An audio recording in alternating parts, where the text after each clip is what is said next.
9 గ్రెయిన్స్కి స్వాగతం. ఇప్పుడు రసం పౌడర్ చేసుకుందాం. ఈ రసం పౌడర్ మీరు కూడా చేసి చూసి టేస్ట్ చూసి మీకు నచ్చినట్లయితే లైక్ చేయండి, షేర్ చేయండి, కామెంట్ చేయండి.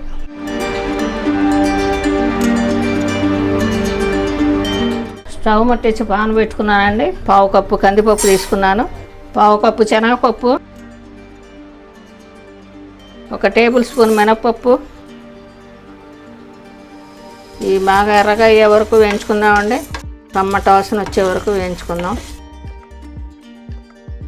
ఇవి వేగినాయండి, తీసేసుకుందాం. 1/2 కప్పు ధనియాలు, 2 టేబుల్ స్పూన్ల సోంపు, 2 టేబుల్ స్పూన్ల జీలకర్ర, 1 టేబుల్ స్పూన్ మెంతులు. ఇవి కూడా ఎర్రబడి టమాటా వాసన వచ్చే వరకు వేయించుకోవాలండి.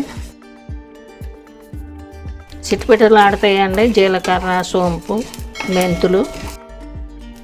అవి కొంచెం చిటిపట్లాడినాక దించేసుకుందాం. టమాటా వాసన వస్తూ ఉంది, దించేద్దామండి. ఇప్పుడు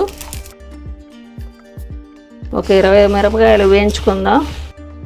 మిరియాలు కూడా వేసుకోవాలండి. నా దగ్గర పౌడర్ ఉంది, పౌడర్ వేసుకుంటాను చారు కాసేటప్పుడు. ఈ కారం తక్కువైతే కొంచెం కారం వేసుకోవచ్చు.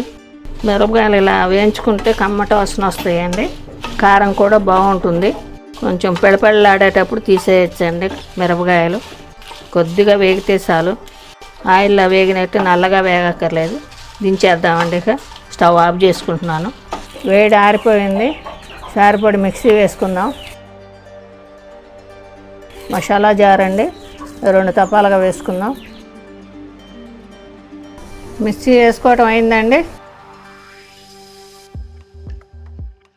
90% పౌడర్ అయింది. రవ్వలాగా ఉంది, ఇట్లాగ బాగుంటుంది. ఇది దీంట్లో తీసుకుందాం. మొత్తం మిక్సీ వేసుకున్నానండి. ఇది గాజు బాటిల్లో పోసుకుందాం. 2-3 నెలలైనా నిలవ పెట్టుకోవచ్చు. చారు పొడి రెడీ అండి. ఇదే విధంగా మీరు కూడా చేసి టేస్ట్ చూడండి.